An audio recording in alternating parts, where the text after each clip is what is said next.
All right, The next archetype is the one that everyone's been waiting for. This is the hype of archetype coming out of Rise of the Duelist. We got a taste of it in Toon Chaos. It's called INFERNOBLE KNIGHT'S. This is the deck to play going forward, man.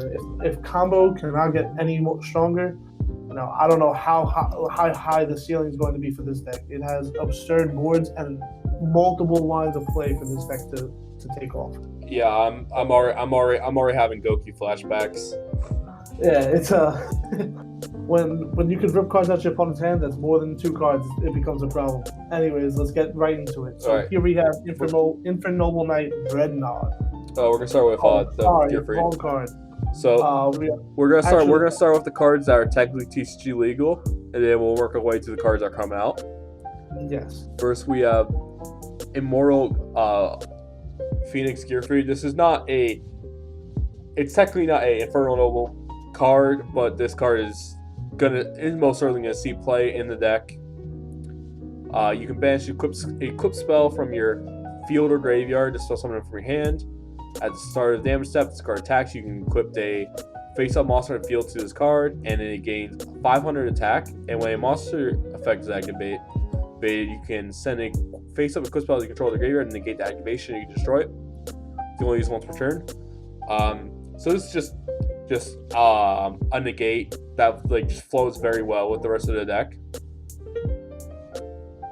Yep, he's the straight up boss monster of the deck. Like I said, if they would have gave him an INFERNOBLE name, it would have been probably really broken on top of him already being semi-viable. Right. Next we have Infernal Knight Renad. If you control a fire warrior monster, you can summon it from your hand. If summoned this way, he's treated as a tutor, and you can only spell summon himself through his own effect once per turn. If he's spell summoned, you can target a fire warrior monster or one of your equipped spells that is banished from your graveyard and add it to your hand. This card is actually absurd. Being able to I'm sure the moment you read he becomes a tuner, you guys were all thinking needle fiber plays. Well, you're absolutely right. This deck has needle fiber combos, and because they're all warriors, they have ice hold combos. And the fact that it recycles cards like don't butcher me for the name, it's Smoke Grenade or Goblin Thief Smoke Grenade as the equip spell, which is being able to rip cards out your opponent's hand.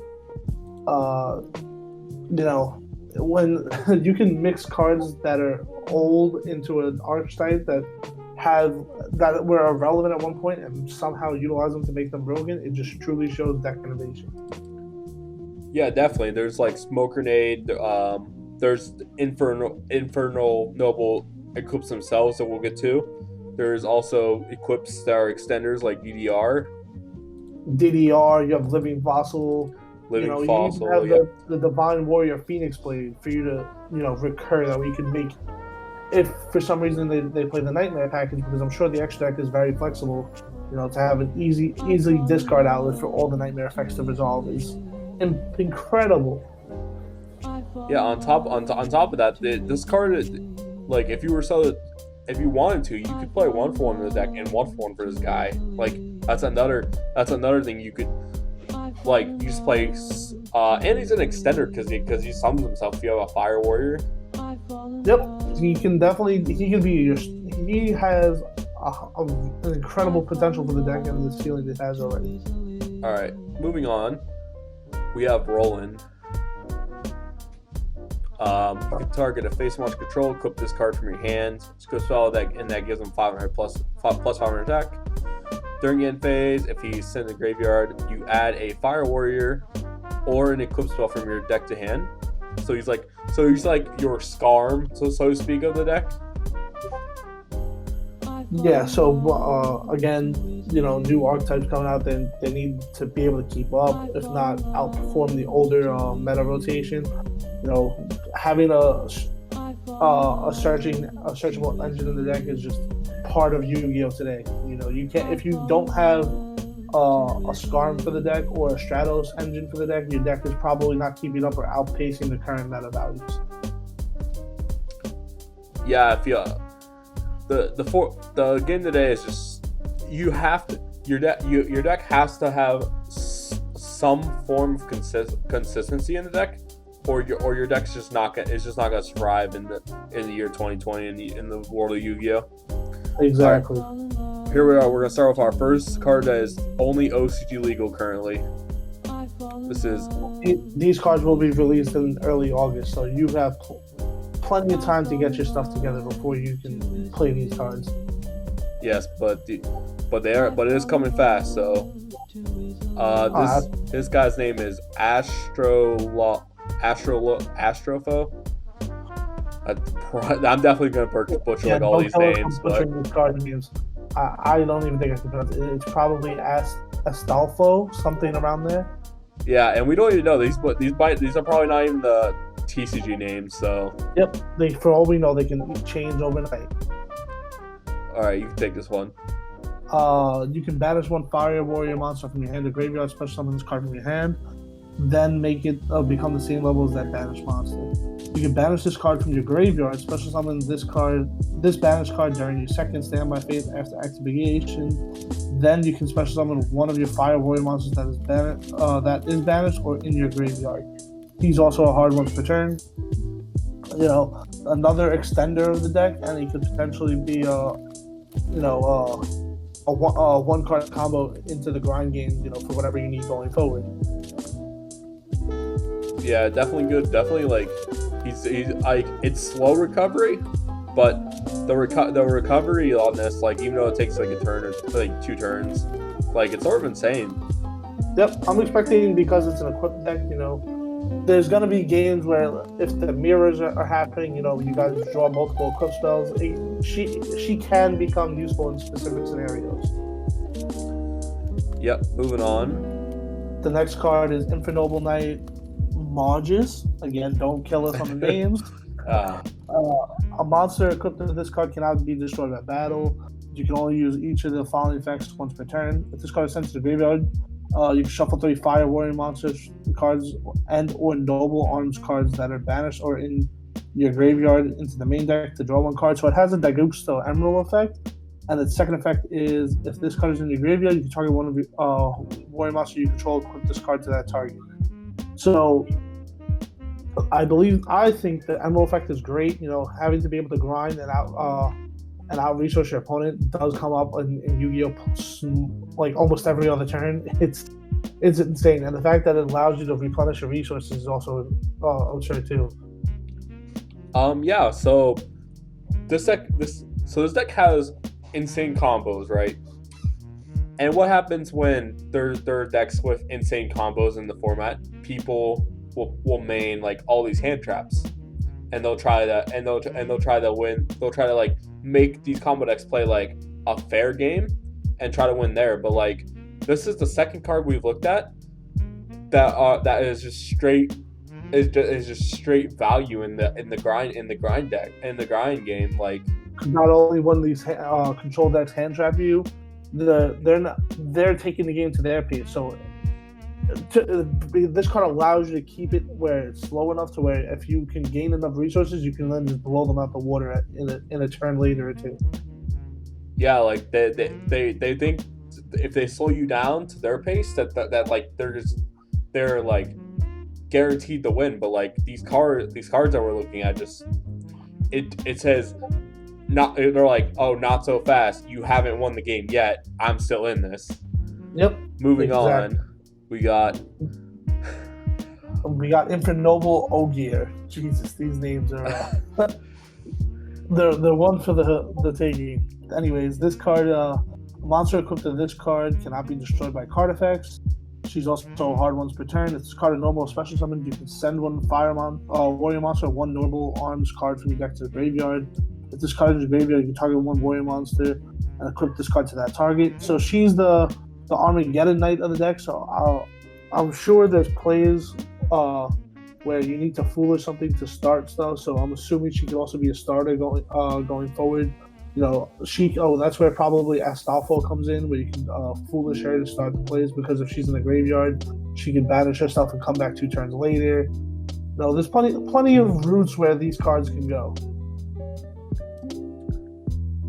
Yeah, like, and if you notice, like, we have going back to this guy, he can equip to a monster and not be killed by battle, and we have this one that can't be destroyed by stop from being card effects.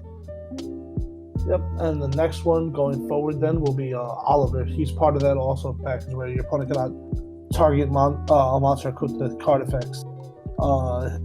You can send one Fire Warrior monster and a equip spell from your hand or face up from the field to the graveyard to special element of this card. He then becomes a level 1. If this card is in the graveyard, you can target a warrior monster you control and equip that to the target.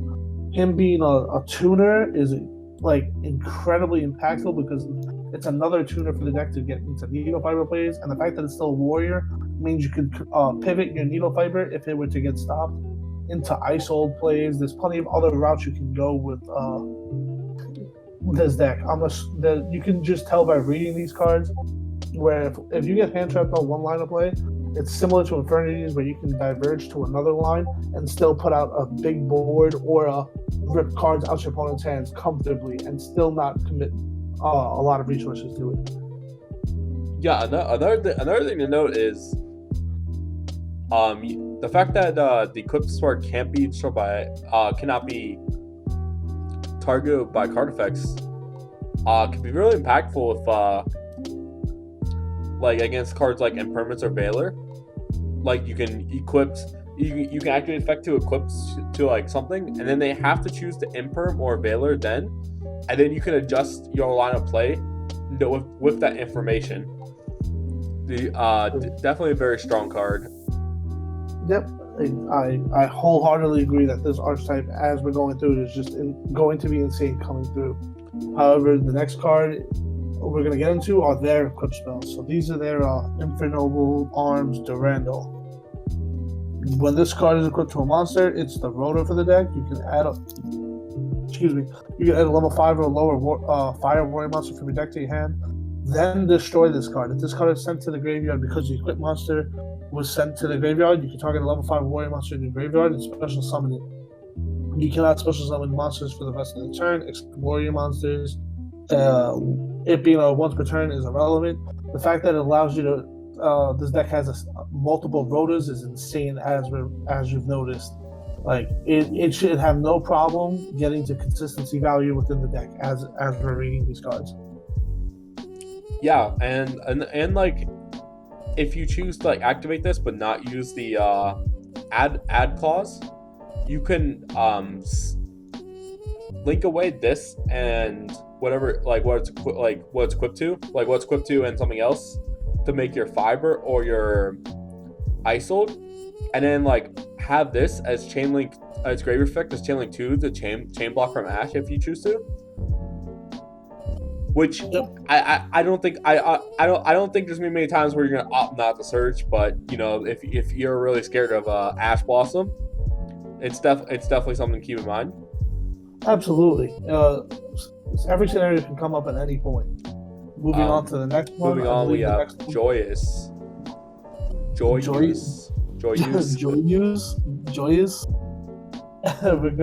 Anyways, while this card is equipped to a monster, you can target one Fire Warrior monster in the graveyard, add it to your hand, destroy this card. If this card is sent to the graveyard because the equipped monster was sent to the graveyard, you can special summon one Fire Warrior monster from your hand.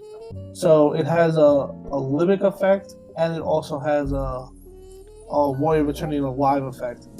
I don't think this card is that bad. I think it's more of a grinding aspect. If not, the extended purpose is probably what it's going to be used for the most, to be able to just put another body on board from your hand. I think this card's it's not great, but this card's not bad. Yeah, it's definitely going to be at least a one of in the deck regardless. Yeah, not much more to say about that. Like, it's an alright card. Final INFERNOBLE Arms is Haunt Clear. When this card is equipped to a monster, you can target one face-up monster you control this turn. You cannot declare attacks with other monsters. Also, it can make a second attack during each battle phase. Then destroy this card. If this card is sent to the graveyard because the equipped monster is sent to the graveyard, you can target one monster on the field and destroy it. I think the second effect is the most useful one when you're going second. it's definitely going to see play for that effect. To be able to destroy a face-up monster, is very impactful, especially when when you're chain blocking effects too. Yeah, so this, in my opinion, this card's going to either see play as a one of, or it's not going to see play at all. Its effective pop card is very important, is very nice, but the fact that its first effect is very lackluster, and like the fact that this card doesn't really help you going first is one of the reasons why I could see it not seeing play. But at the same time, maybe it's an okay as a one up for when you go second. But yep, I definitely agree. Now we get into I think there's probably you just want to play more extender equip spells than like maybe this, but time will tell. We'll move on to the synchros. Here we have INFERNOBLE Knight Vanguard Roland. He's a tuner synchro monster, so that's really important to know. If this card is synchro summoned, you can activate this effect during the end phase. Send one equip spell from your deck to the graveyard, then add a warrior monster from your deck to your hand. During the main phase, if this card is in your graveyard, you can target a warrior monster, equip this card to it as an equip spell, then make it gain 500 attack. You can only use each effective only once per turn. I think the more important fact of it is he's a tuner synchro monster. Meaning, I'm sure he easily converts into the next card coming up, or even any other synchro. You could probably, for whatever reason, if you ever wanted to, if the deck ever needed, you could turn it into a Crystal Wing Synchro Dragon. I'm just shooting out ideas now. I'm not sure if they even play that card. I haven't explored the deck enough to understand its value that way. But regardless, it's still a very impactful card. So I think the big thing to note here is the fact that it's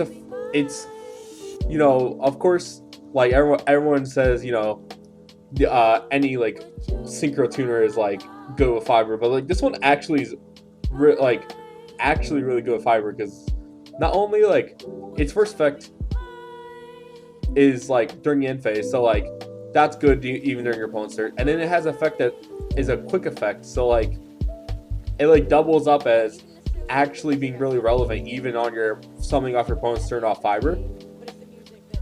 And this card just everything this card does is just good. Yep, I definitely agree with that. Can't argue with you there. And finally, we have the bigger boss monster of the synchro engine of the deck, INFERNOBLE Knight Emperor Charlemagne. If a monster on the field becomes equipped with an equipped card, even during the damage step, you can destroy one card on the field. During the end phase, you can equip one. You can equip one equip spell from your hand or graveyard to this card. Then you can equip one fire warrior monster from your deck to this card as an equip spell that makes it gain 500. You only use each effect once per turn.